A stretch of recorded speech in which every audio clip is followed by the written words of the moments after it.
السلام علیکم ورحمۃ اللہ وبرکاتہ۔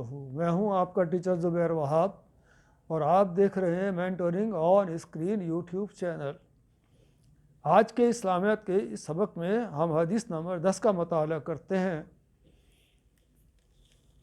اس کا ترجمہ یہ ہے، تم سب نگران ہو اور تم سے تمہاری نگرانی میں موجود افراد اور رعایا کے بارے میں باس پرس ہوگی۔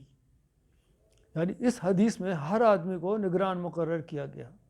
کیسے نگران؟ ہر وہ آدمی جس کو سماجی یا دنیاوی طور سے کچھ امور کا ذمہ دار ٹھہرایا جاتا ہے۔ یعنی ایک تو یہ کہ ایک آدمی کو نگران کسی کا مقرر کر دیا گیا، جیسے ہمارے یہاں وزیر ہیں، مشیر ہیں، وہ نگران ہیں ہر محکمے کے، اور اس کے ماتحت رہنے والوں کو محکوم کیا گیا، یہ ریت کا کہا گیا۔ تو یعنی نگران کے فرائض منصبی میں یہ آتا کہ اس کے اندر جتنے بھی لوگ آتے ہیں ان سب کا وہ خیال کرے گا، ان کی تربیت و اصلاح کا ذمہ دار بھی ہوگا، ان کی ضروریات کا بھی خیال کرے گا، یعنی کہ ان میں سے ہر ایک کو آداب بھی سکھائے گا، ان کو ٹھیک حالت میں رکھے گا بھی، ان کی ضروریات کو بھی پورا کرے گا۔ چونکہ اس حدیث کے مطابق قیامت کے دن ہر ایک سے اپنے اعمال کا حساب کتاب دے گا، لیکن ہر آدمی انفرادی طور پہ اپنے اعمال کا حساب کتاب دے گا، لیکن اگر اس کے پاس میں کوئی دنیاوی عہدہ یا منصب ہے کہ ذمہ داری دی، تو اس کے ماتحتوں کے بارے میں بھی اس سے باس پرس ہوگی کہ اس کے ماتحت کیا کرتے تھے۔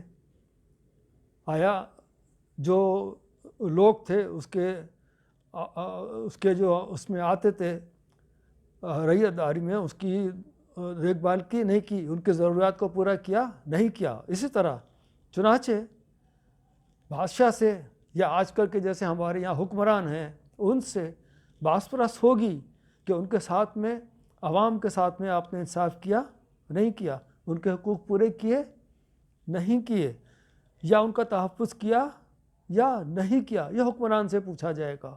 اسی طریقے سے بیوی سے گھر کے متعلق پوچھا جائے گا، شوہر سے بیوی بچوں کے متعلق پوچھا جائے گا، ان کی بہتر کفالت کی ہے، تعلیم و تربیت کا بندوبست کیا شوہر نے یا نہیں کیا، یا استاد اگر کلاس میں پڑھا رہا ہے اس سے یہ باس پرس ہوگی کہ آپ نے شاگردوں کو کچھ پڑھایا یا نہیں پڑھایا، یا ان کے یا متعلقہ جو امور ہے ان سے جو وہ پوچھیں گے اس کے جواب میں ہر انسان اپنے اعضاء کے متعلق بھی جواب دے گا کہ ہاتھ نے کام کیا کیا، آنکھ نے کام کیا کیا، زبان نے کام کیا کیا، ان پیروں نے کام کیا کیا، اچھے اعمال کیے یا برے اعمال کیے، تمام اس لیے تمام لوگوں کو خبردار کر دیا گیا ہے کہ اب تم اپنے ماتحتوں کا بھی جواب دو گے اور انفرادی طور پہ اپنے جواب بھی دو گے۔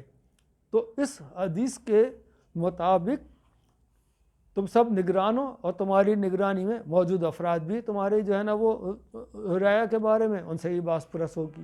تو ہمیں چاہیے کہ ہم اپنے اعمال یا اپنی ذمہ داری درست طریقے سے ادا کریں۔ اگر استاد ہے تو وہ ذمہ دار ادا کرے، حکمران ہے تو وہ ذمہ داری سے اپنے فرض جو ہے فرائض منصبی وہ ادا کرے، وہ پورا کرے، چونکہ آخرت میں وہ اس کا جواب دہ ہوگا۔ امید ہے آپ کو یہ سبق سمجھ آیا ہوگا۔ اس ولاگ کے لیے اتنا ہی، اگلے ولاگ کے لیے ملتے ہیں انشاءاللہ تعالی۔